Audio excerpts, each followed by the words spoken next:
तेज बहादुर यादव, ये नाम तो आप सभी ने अभी तक सुन लिया होगा। और तेज बहादुर यादव अभी लगातार सुर्खियों बने हुए थे क्योंकि बुधवार को जो उनका नामांकन था वाराणसी से, वो चुनाव आयोग द्वारा रद्द कर दिया गया था। इसके बाद से लगातार जो तेज बहादुर हैं वो सुर्खियों बने हुए हैं, लेकिन इस बार उन्होंने कुछ ऐसी टिप्पणी कर दी है जिसके बाद वो फिर से सुर्खियों में ऊपर आ गए हैं। चलिए आपको बताते हैं क्या है पूरी स्टोरी। आप देख रहे हैं इंडिया न्यूज़ का डिजिटल चैनल इन खबर।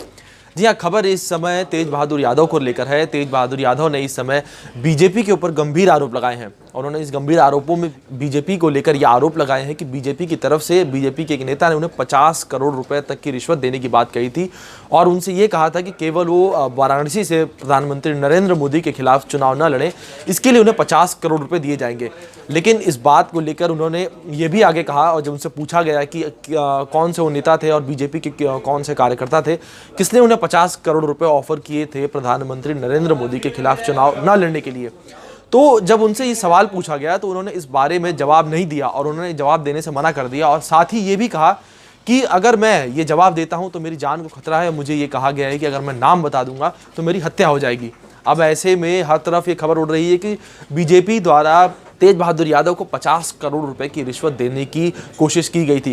खैर, इस बात में कितनी सच्चाई है ये तो अभी बात साफ नहीं हो पाई है क्योंकि अभी तक किसी का नाम सामने नहीं आया है और खुद तेज बहादुर ने भी आधी अधूरी बात कही है। जी हाँ, कल शाम गुरुवार को तेज बहादुर यादव पहली बार मीडिया के सामने आए थे अपना नामांकन रद्द होने के बाद, और उसके बाद उन्होंने ये बात कही है कि जो उनका नामांकन रद्द हुआ है उसमें बीजेपी का भी बहुत बड़ा हाथ है, क्योंकि बीजेपी चाहती थी कि तेज बहादुर यादव बीजेपी के खिलाफ चुनाव न लड़े, यानी कि प्रधानमंत्री नरेंद्र मोदी के खिलाफ वाराणसी में चुनाव न लड़े। इसलिए उन्होंने अपने एड़ी चोटी का जोर लगाया था मेरा नामांकन रद्द करवाने के लिए।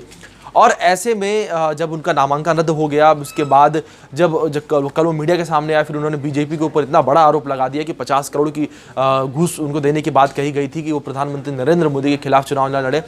फिर अब इसके बीच में अभी देखना होगा कि आखिर किसने ये बात कही है और किसने उनको ये 50 करोड़ रुपए ऑफर किए थे। खैर, इस बात की क्या सत्यता है इसके बारे में तो हम नहीं जानते। खैर, हम बात कर रहे हैं केवल तेज बहादुर यादव के बारे में। खैर, ये तो बातें अलग हुई, लेकिन तेज बहादुर यादव के आगे के बारे में बात करें कि जैसा कि आपको बता दें कि क्लियर हो चुका है कि तेज बहादुर यादव चुनाव नहीं लड़ पाएंगे। और इस बात को लेकर चुनाव आयोग ने ये कहा था कि जिसके ऊपर करप्शन का केस या करप्शन की वजह से उन्हें हटाया गया हो, नौकरी से निलंबित किया गया हो, तो 5 सालों तक नियम के अनुसार चुनाव नहीं लड़ सकता है। तो जैसा कि आपको बता दें कि आर्मी से उनको निकाल दिया गया था, बर्खास्त कर दिया गया था। इसी कारण चुनाव आयोग ने यही बात कहते हुए उनको चुनाव न लड़ने के लिए कहा था, उनका नामांकन रद्द कर दिया था। लेकिन अब तेज बहादुर यादव, शालिनी जो सपा बसपा की गठबंधन के उम्मीदवार हैं नरेंद्र मोदी के खिलाफ, अब उनके लिए प्रचारक के रूप में काम करेंगे और यहाँ तक कि वो उनके भाई भी बन चुके हैं। उन्होंने उनसे राखी बंधवाई है। अब वो मोदी के खिलाफ प्रचार करते हुए दिखेंगे और वो सपा के लिए और बसपा के लिए एक अब स्टार प्रचारक के रूप में उनके खेमे में शामिल हो चुके हैं। अब ऐसे में देखना होगा कि सपा और बसपा के लिए जो ये स्टार प्रचारक है किस हद तक सही साबित होता है और किस हद तक उनके लिए कारगर साबित होता है, क्योंकि प्रधानमंत्री नरेंद्र मोदी के खिलाफ इतने बड़े प्रचार करना, प्रधानमंत्री नरेंद्र मोदी को हरा देना एक बहुत बड़ी चुनौती के रूप में है, क्योंकि प्रधानमंत्री नरेंद्र मोदी का गढ़ कहा जाता है बनारस को। अब ऐसे में देखना होगा कि 50 करोड़ वाली जो बात भी है, इसको लेकर नई अपडेट क्या आती है। इसको लेकर कोई और नई अपडेट आएगी तो हम आपके बीच जरूर आएंगे। अगर आपको वीडियो पसंद आए तो इसे लाइक करें, शेयर करें और हमारे चैनल इन खबर सब्सक्राइब जरूर करें। धन्यवाद। इन खबर चैनल को सब्सक्राइब करें और बेल आइकन दबाना ना भूलें।